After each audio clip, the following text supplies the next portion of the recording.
Good morning everyone. ఏపీలో పాలన కమ్మగా సాగుతుందా లేక వెగటుగా సాగుతుందా? ఎన్నికల ముందు తెలుగుదేశం పార్టీ అంటే బడుగు బలహీన వర్గాలు బీసీల పార్టీ అని చెప్తారు పార్టీ స్థాపించినప్పటి నుంచి.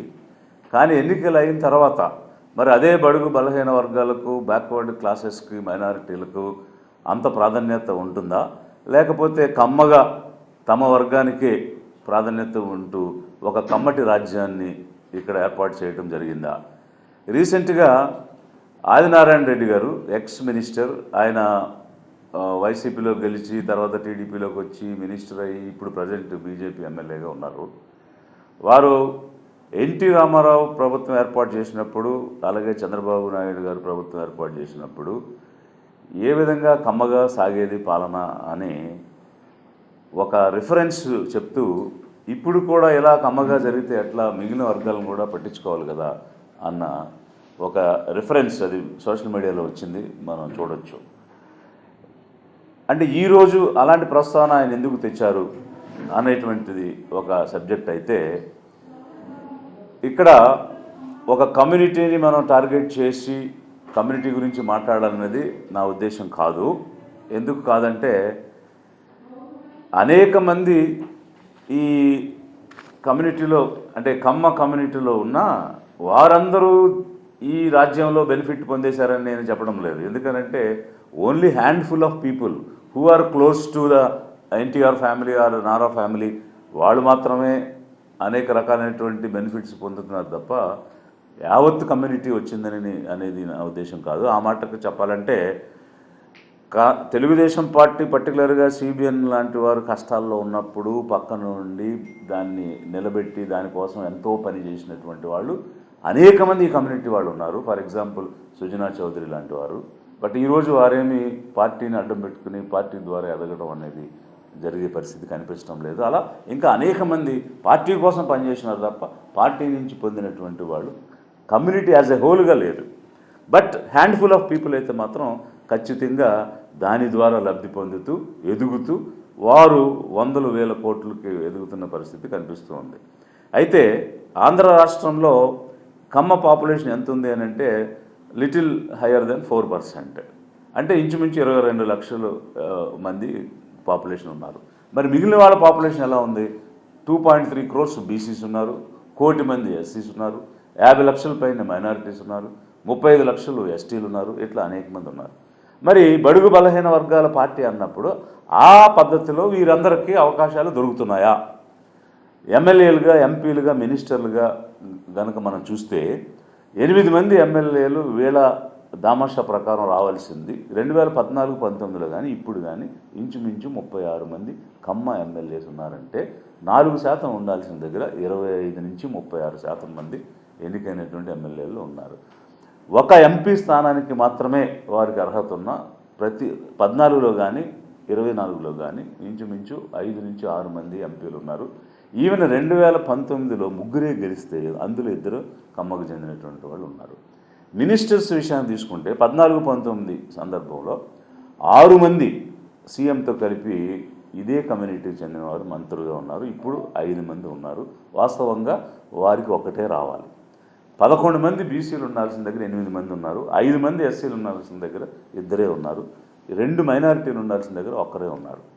సో ఇదంతా నేను ఎందుకు చెప్తున్నానంటే, ఒక పాడ్కాస్ట్లో నేను ఒక ప్యాటర్న్ జరుగుతూ ఉంది. ఎవరు అధికారంలో ఉంటే వారికి కావలసిన వాళ్ళకే పదవులు ఇచ్చుకోవడం, ఆ పదవులు ఇచ్చుకోవడం అనేది నామినేటెడ్గా ఇచ్చే పదవులు, అడ్వైజర్స్గా ఇచ్చే పదవులు, కాంట్రాక్ట్ వర్కులు, డబ్బును సమకూర్చిపెట్టే పదవులు మాత్రమే కాదు, ఈవెన్ ఉద్యోగాలు, పోస్టింగ్స్ ఇవి కూడా వారికి సంబంధించినటువంటి వారికే ఇస్తారు. అందులో భాగంగా డిఎస్సి మీద ఒక చర్చ జరుగుతూ ఉంది. ఆ డిఎస్సీల మీద జరుగుతున్నటువంటి చర్చలో వారికి కావలసిన వారికి ఇచ్చుకోవడానికే గైడ్ లైన్స్ మారుస్తూ వచ్చారు అనేటువంటిది నేను మాట్లాడాను. కావలసిన వారు ఎవరు అని అంటే, నాకు ఏపీపీఎస్సీ రిక్రూట్మెంట్లో ఒక పర్టికులర్ కేసు వచ్చింది. ఆ కేసు ద్వారా చౌదరి అని ఉంటే ఉద్యోగం ఇస్తున్నారు అనేటువంటి మాట కూడా నేను మాట్లాడాను. ఇక్కడ అన్ని అవకాశాలు వచ్చాయి, అధికారం వచ్చింది. అధికారం రావడానికి వీరు ఎన్నికల ముందు ఇచ్చినటువంటి హామీలు కానీ మాట్లాడిన మాటలు కానీ ఇది బీసీల పార్టీ, ఎస్సీల పార్టీ, ఎస్టీల పార్టీ, మైనార్టీల పార్టీ, బడుగు బలహీన వర్గాల పార్టీ అని చెప్పి అధికారం వచ్చాక ఆ రీతిలో వీరికి ఎక్కడైనా పదవులు వచ్చాయా, అవకాశాలు వచ్చాయా, కాంట్రాక్ట్స్ వర్క్స్ వచ్చాయా?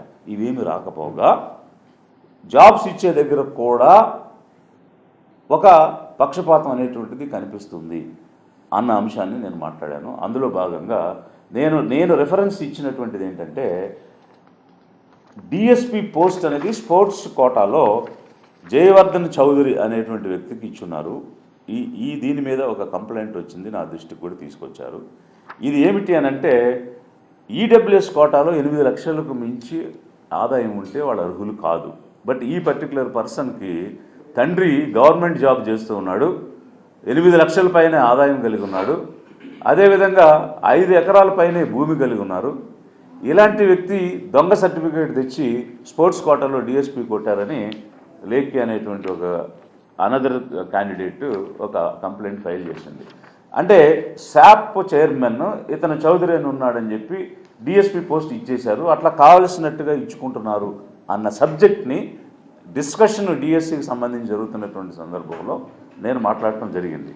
అయితే దీన్ని ఐటీడీపీ అలాగే గౌరవనీయ లోకేష్ గారు కూడా మిస్అండర్స్టాండ్ చేసేసుకుని నేను డిఎస్పిలో మన డిఎస్సిలో పోస్టులు కమ్మవరకు ఇచ్చేశారు అని ఒక ప్రచారం చేశారు. ఇక్కడ నా సింపుల్ పాయింట్ ఏంటంటే ఒక 100 సంవత్సరాల క్రితం కమ్మ కమ్యూనిటీ ఒక వ్యూహాన్ని చేసి ఆ వ్యూహం ద్వారా వీరు ఈరోజు అధికారంలోకి వచ్చి గత 40 సంవత్సరాలుగా తెలుగుదేశం అనేటువంటి ఒక పార్టీ ద్వారా కమ్మ రాజ్యాన్ని ఏర్పాటు చేసి ముందుకు వెళ్తూ ఉన్నారు. అన్ని రకాల అవకాశాలు పొందుతున్నారు. వారికి అది సాధ్యమైనప్పుడు అధికారానికి దూరంగా ఉన్నటువంటి అధిక జన సామాన్య పేదలు ఎందుకు ఆలోచించకూడదు అని నేను ఒక ఇన్స్పైరింగ్ సబ్జెక్ట్ లాగా మా పార్టీ యానివర్సరీలో పాజిటివ్గా నేను మాట్లాడాను. కమ్మ ఎక్స్పెరిమెంట్ని ఒక పాజిటివ్ నోట్లో అదొక ఇన్స్పిరేషన్గా తీసుకోండి అని నేను చెప్పాను. అయితే ఈ ఐటీడీపీ అలాగే గౌరవనీయ లోకేష్ గారు వారు భయంకరంగా వారికి ఇష్టం వచ్చినట్టు మాట్లాడి అనేక రకాలైనటువంటి సోషల్ మీడియాలో కామెంట్స్ చేయడం జరిగింది. ఇప్పుడు నేనేమంటానంటే ఈ జయవర్ధన చౌదరికి ఫేక్ సర్టిఫికేట్తో మీరు స్పోర్ట్స్ కోటాలో తప్పుడు ఉద్యోగం ఇచ్చారా ఇవ్వలేదా, డిఎస్పీ అనేది ఇచ్చారా ఇవ్వలేదా, దీనికి ఏం సమాధానం చెప్తారు? రెండవది వారు ఏం చెప్తున్నారంటే ఈయన ఒక ఐఏఎస్ ఆఫీసరు, ఇతని వల్ల రాష్ట్రానికి ఎలాంటి ప్రయోజనం లేదు, పారిపోయారు అని గౌరవనీయ లోకేష్ గారు అంటున్నారు. మేమేమంటున్నామంటే మా వల్ల రాష్ట్రానికి ప్రయోజనం ఉందా లేదా అనేది జనానికి తెలుసు. వేల మందికి ఓటు హక్కుని వాడుకునేటువంటి పరిస్థితి లేని సమయంలో వేల మందికి ఓటు హక్కు కల్పించినటువంటి ట్రాక్ రికార్డే కాకుండా వేల మందికి నివసించడానికి ఇళ్ల స్థలాలు ఇచ్చి, ఇల్లు కట్టించి, వ్యవసాయానికి భూములు ఇచ్చి, ఆసరా అని లక్షల మందికి అన్నం పెట్టి, లక్షల మందికి జ్ఞానాన్ని ఇచ్చి, లక్షల కుటుంబాలను వెలికి తీసుకొచ్చే అవకాశం ఒక ఐఏఎస్ ఆఫీసర్గా నాకు దొరికింది. It is a track record. నేను పదే చెప్పాల్సిన అవసరం లేదు. రాష్ట్రానికి ప్రయోజనం ఉందా లేదా అన్నది జనమే చెప్తారు. అయితే పారిపోయారని చెప్తున్నారు. పారిపోవడానికి మేమేమైనా మోసకారులమా, దగాకోరులమా, దోపిడీదారులమా, బూర్జువాలమా, భూస్వాములమా, పెత్తందారులమా, పెట్టుబడిదారులమా? మేము జనానికి సేవ చేయడానికి వచ్చాం, మేము పారిపోలేదు. పారిపోయింది మీరు. రాష్ట్రమంతా అల్లాడిపోతూ ఉంటే, కోవిడ్లో కరోనా వచ్చి సరైనటువంటి బెడ్స్ దొరక్క, ఆసుపత్రిలో సరైనటువంటి వైద్యం దొరక్క అల్లాడిపోతుంటే హైదరాబాద్ పారిపోయి ఎక్కడున్నారో తెలియకుండా దాక్కున్నది మీరు.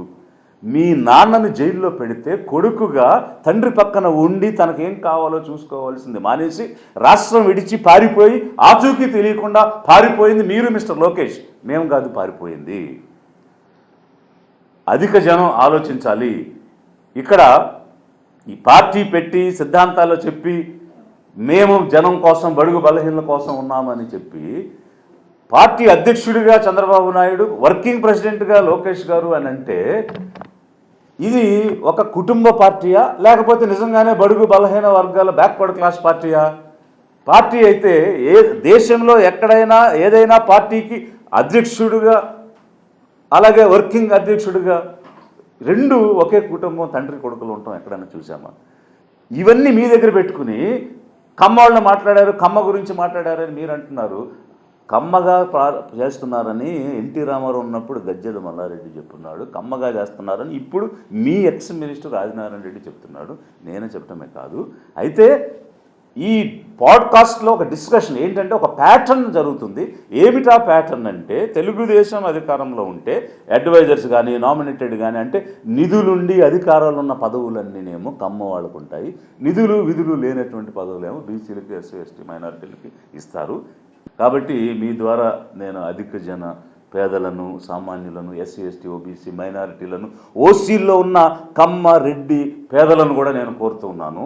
వీరు ఒక వర్గానికి తమకు కావలసిన వాళ్ళకి దోచిపెట్టడానికే వీళ్ళందరి ఓట్లు వాడుకుని అధికారంలోకి వచ్చి పనిచేస్తున్నారు తప్ప నిజంగా డిస్ట్రిబ్యూషన్ ఆఫ్ వెల్త్ కానీ డిస్ట్రిబ్యూషన్ ఆఫ్ పవర్ కానీ అంటే అధికార వికేంద్రీకరణ, ప్రతి వర్గానికి అవకాశాలు రావాలి, ప్రతి వర్గం నిర్ణయం చేసే అవకాశం ఇవ్వాలి, సంపద అన్నది ప్రతి వర్గానికి చేరాలి అన్న దృక్పథంతో ఎక్కడ పనిచేయటం లేదు అన్నది నా ఆలోచన. అందుకే లిబరేషన్ కాంగ్రెస్ పార్టీ స్థాపించాం. మన ఓటు మన కోసం వాడుకొని మనం ఎలా అధికారంలోకి రావాలని అధిక జనం ఆలోచించాలి తప్ప ఇంకా 80 సంవత్సరాలుగా ఈ పెట్టుబడిదారుల పార్టీలకే ఓట్లు వేసి వాళ్ళ ఆధిపత్యంలో వాళ్ళ పెత్తనంలో వాళ్ళ కిందే ఇంకా బానిసలుగా జీవిస్తామనే ఆలోచన మారండి. అందుకోసమే లిబరేషన్ కాంగ్రెస్ పార్టీ స్థాపించాము. నేను ఒక ప్రశ్న వేస్తే, ఒక సమస్య లేవనెత్తితే నేను అడిగిన ప్రశ్నకు సమాధానం చెప్పే దమ్ము మీ దగ్గర లేదు, సమాధానం చెప్పడానికి మీ దగ్గర ఆ జ్ఞానం లేదు, ఆ సబ్జెక్టు లేదు. అలాగే ఏదైనా ఒక సమస్య గురించి మాట్లాడితే దాన్ని పరిష్కరించడానికి మీరు ప్రయత్నమూ చేయలేదు. కానీ ఏమంటారు అని అంటే జగన్ బ్యాచ్ అని అంటారు. అరే మాది ఒక political party, liberation Congress party అధ్యక్షుడిగా నేను మాట్లాడినప్పుడు నా పొలిటికల్ ఆలోచన విధానం ఏమిటి, మా పార్టీ సిద్ధాంతం ఏమిటని నేను మాట్లాడి దానికి అడిగితే దానికి మీరు సమాధానం చెప్పండి. మీరు సమాధానం చెప్పలేక మీ రెస్క్యూ కోసం, ఆసరా కోసం మీరు జగన్ను వాడుకుంటున్నారు. జగన్తో పనిచేయాలంటే ఆ పార్టీలో చేరతాం, కానీ మేము ఎందుకు స్వతంత్రంగా ఒక పార్టీ పెట్టుకుని ముందుకు వస్తాము? మేము ఒక స్వతంత్రమైన పార్టీ, ఒక సిద్ధాంతంతో వచ్చాం. అది కూడా పేదలు, అధిక జన సామాన్య పేదలు, ఎస్సీ ఎస్టీ ఓబీసీ మైనారిటీ ఓసీలో పేదలు అధికారంలోకి తీసుకురావాలని వచ్చాం. కాబట్టి మీకు చేతనైతే మేము అడిగిన దానికి సమాధానం చెప్పండి, మేము లేవనెత్తిన ప్రశ్నకు పరిష్కారం ఇవ్వండి. ఉదాహరణకి జయవర్ధన్ చౌదరికి సంబంధించిన సబ్జెక్టు నేను లేవనెత్తాను, ఫేక్ సర్టిఫికేట్స్ ఇచ్చారని చెప్పాను. దాని మీద డిస్ట్రిక్ట్ కలెక్టర్ గవర్నమెంట్కి రాశాడు, ఇట్లాంటి ఫేక్ సర్టిఫికేట్స్ వస్తే ఏ విధంగా క్యాన్సిల్ చేయాలి, మాకు గైడ్లైన్స్ ఇవ్వండి అని అడిగారు. అడిగితే ఈ ఈడబ్ల్యూఎస్ కోటాలో గైడ్లైన్స్ ఏమిటంటే ఎస్సీ ఎస్టీ క్యాస్ట్ సర్టిఫికేట్స్ ఎట్లా అయితే తప్పుగా ఉంటే క్యాన్సిల్ చేస్తామో అదే పద్ధతి ఫాలో అయ్యి ఇవి కూడా క్యాన్సిల్ చేయండి అని గవర్నమెంట్ జీవో మెమో ఇచ్చింది నేను మాట్లాడిన తర్వాత. సో ఇంతే కాకుండా ఇప్పుడు డిఎస్సిలో రిక్రూట్మెంట్ ఫైనల్ పాయింట్ ఇది జరిగినప్పుడు అనేక అవకతవకలని అనేక మంది మాట్లాడారు. ఇప్పుడు మీకు వైసీపీ వాళ్ళు మాట్లాడారని వాళ్ళ మీద కక్ష ఉంటే అది మీరు చూసుకోండి, కానీ మేము మాట్లాడేటువంటి సబ్జెక్టు ఒక లాజికల్గా నేను మాట్లాడుతున్నాను. ఇప్పుడు 2025లో ఈ జీవోల ద్వారా ఒక నోటిఫికేషన్ ఇచ్చారు. అప్పుడే స్పోర్ట్స్ కోటా కూడా ఎలా ఫిల్ చేస్తామనేది youth advancement tourism and culture department కూడా ఇచ్చింది. నోటిఫికేషన్ ఇచ్చాక, గైడ్లైన్స్ ఇచ్చాక రిక్రూట్మెంట్ జరిగే సమయంలో మళ్ళీ మార్చాల్సిన సందర్భం ఏంటి? 25లో ఇచ్చిన తర్వాత మళ్ళీ 15/5/2026న ఇంకో జీవో ఇవ్వాల్సిన అవసరం ఎందుకు వచ్చింది? 14/5/2026న ఇంకో జీవో ఇవ్వాల్సిన అవసరం ఎందుకు వచ్చింది? అప్పటికే రిక్రూట్మెంట్ స్టార్ట్ అయిపోయింది, సెలక్షన్ కూడా జరిగిపోయింది కదా. ఎక్కడైనా ఒక నోటిఫికేషన్ ఇచ్చినప్పుడు రిక్రూట్మెంట్ చేసే ముందు ఏ విధంగా మేము రిక్రూట్ చేస్తామని ఒక నోటిఫికేషన్ ఇస్తారు. అది ఒక సమగ్రమైన నోటిఫికేషన్ ఇచ్చారు. ఇన్ని పేజీల్లో ఒక సమగ్రమైన నోటిఫికేషన్ ఇచ్చారు. ఇందులో అన్నీ ఉన్నాయి, స్పోర్ట్స్ కోటాతో సహా ఇచ్చారు. ఆ తర్వాత కొత్తగా కొన్ని స్పోర్ట్స్ యాక్టివిటీస్ ఎలా చేరుస్తారు, కొత్తగా గైడ్లైన్స్ ఎలా మారుస్తారు, ప్రాసెస్ ఆల్రెడీ ఇనిషియేట్ అయినాక ఎలా మారుస్తారు. ఇక్కడ నేను 2 లాజికల్ క్వశ్చన్స్ ఆ రోజు కూడా చెప్పాను పాడ్కాస్ట్లో, ఇప్పుడు కూడా అడుగుతున్నాను. రిక్రూట్మెంట్ ఆన్సెట్ అయిన తర్వాత, ప్రాసెస్ ఆన్సెట్ అయినాక గైడ్లైన్స్ మీరు ఎలా మారుస్తారు? ఏదైనా ఉంటే ముందు చెప్పాలి కదా. రెండవది TET, TET, teachers eligibility test అన్నది లేకుండా టీచర్గా నియామకం చేయడానికి వీలు లేదని రైట్ టు ఎడ్యుకేషన్ యాక్ట్ చెప్తుంది. అదే విషయాన్ని సుప్రీంకోర్టు కన్ఫర్మ్ చేసింది. వాళ్ళు ఆల్రెడీ చేరిన వాళ్ళు కూడా ఈ టెస్ట్ పాస్ అవ్వాలని సుప్రీంకోర్టు చెప్పింది. చెప్పినప్పుడు వాళ్ళు మేము ఎప్పటి నుంచో ఉద్యోగాల్లో ఉన్నాం, మాకు ఎగ్జామ్షన్ ఇమ్మని వీళ్ళు కోర్టుకు వేశారు. కుదరదు, చట్టం ఒప్పుకోదు, కావాలంటే మీకు ఇంకో సంవత్సరం టైం ఇస్తాం, ఆగస్టు 2028 లోపు మీరు ఈ పరీక్ష పాస్ అయి తీరాల్సిందే అని సుప్రీంకోర్టు చెప్పింది. ఉన్నవాళ్లే పాస్ అయి తీరాలని చెప్పినప్పుడు కొత్తగా తీసుకునే వాళ్ళు ఖచ్చితంగా అందులో క్వాలిఫై అయితేనే కదా ఉద్యోగంలో చేరతారు. స్పోర్ట్స్ కోటాలో ఎలాంటి కాంపిటేటివ్ ఎగ్జామ్ లేకపోయినా కూడా, ఏ క్వాలిఫికేషన్ లేకపోయినా మీరు టీచర్స్గా చేరుకోవచ్చు అని ఇచ్చారు. అగ్రీడ్, స్పోర్ట్స్ని ఎంకరేజ్ చేద్దామని ఇచ్చారు, మంచి ఉద్దేశం అని అనుకుందాం. కానీ టీచర్ ఎలిజిబిలిటీ టెస్ట్ అయితే పాస్ అయితే తీరాలిగా, దానికి ఎగ్జామ్షన్ లేదుగా. అది చట్టానికి పైన జీవోలు ఇవ్వగలమా? చట్టం మీద ఇచ్చిన జీవోలు నిలబడతాయా? నిలబడవు కదా. చట్టం పైన ఉంటుంది, దాని కింద జీవోలు ఉంటాయి. చట్ట పరిధిలో జీవోలు ఉండాలి కానీ జీవో పరిధిలో చట్టాలు ఉండవు కదా. అందుకే నేను చెప్తున్నాను, పీఈటీలు తప్ప స్పోర్ట్స్ కోటాలో మీరు ఇచ్చిన ఉద్యోగాలు ఏవి నిలబడవు. ఆ టీచర్లందరూ ఉద్యోగాలు కోల్పోతారు. వారికి టీఈటీ లేదు కాబట్టి, పీఈటీ అంటే ఫిజికల్ ఎడ్యుకేషన్ టీచర్ గురించి నేను చెప్తున్నాను. ఫిజికల్ ఎడ్యుకేషన్ వాళ్ళకి టీఈటీ కంపల్సరీ కాదు, కానీ science, social, Telugu, Hindi, English మిగిలిన అన్ని సబ్జెక్ట్స్కి టెట్ అనేది కంపల్సరీ. టెట్ లేకుండా మీరు స్పోర్ట్స్ కోటాలు ఇచ్చిన ఉద్యోగాలు చల్లవు, అవి నిలబడవు, వాళ్ళందరూ ఆ ఉద్యోగాలు కోల్పోతారు. ఎందుకంటే అది చట్టానికి వ్యతిరేకం. మీ జీవో కూడా నిలబడదు, ఎందుకంటే చట్టం పైన జీవో నిలబడదు. చట్టం లోపలే జీవో ఉండాలి. ఈ 2 పాయింట్స్ నేను క్వశ్చన్ చేశాను, ఈరోజు కూడా క్వశ్చన్ చేస్తున్నాను. ఐటీడీపీలో ఎవరైతే వెంటబడి రకరకాలుగా మాట్లాడేటప్పుడు కొంచెం మంచి భాష మాట్లాడవచ్చు కదా. మనందరం మనుషులమే కదా. ఎందుకు దుర్మార్గంగా మాట్లాడుకోవాలి? ఎందుకు బూతులు అనుకోవాలి? దాని నుంచి ఎలాంటి వైకేరియస్ సాటిస్ఫాక్షన్ మీకు వస్తుంది? ఏం సాధిస్తారు దానివల్ల? ఏ సభ్య సమాజంలో సంస్కారంగా మాట్లాడుకోకూడదా? దానివల్ల ఇప్పుడు నేను తప్పు చెప్తున్నాను, నేను తప్పుని ఎత్తి చూపిస్తున్నాను. కమ్మటి రాజ్యం ఇది, కమ్మ రాజ్యం ఇది, కమ్మ పాలన సాగుతుందని చెప్తున్నాను.